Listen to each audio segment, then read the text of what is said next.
Un président de la dont République, l'actuel président a été le ministre de l'économie. dont j'ai observé d'ailleurs qu'il formulait des critiques acerbes et acides sur la politique française depuis l'étranger.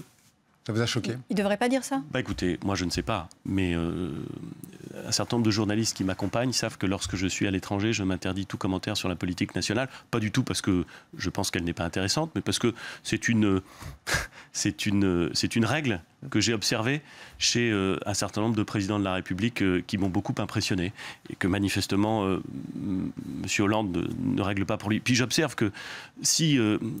Hollande voulait être critique sur la fiscalité, sur les mesures qui sont prises par ce gouvernement, il aurait pu peut-être faire preuve d'une forme d'humilité.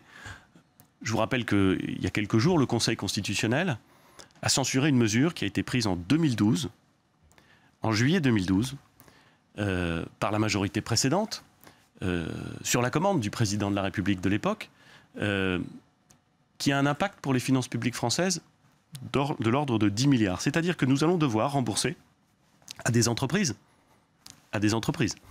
10 milliards d'euros qui ont été indûment prélevés, inconstitutionnellement prélevés.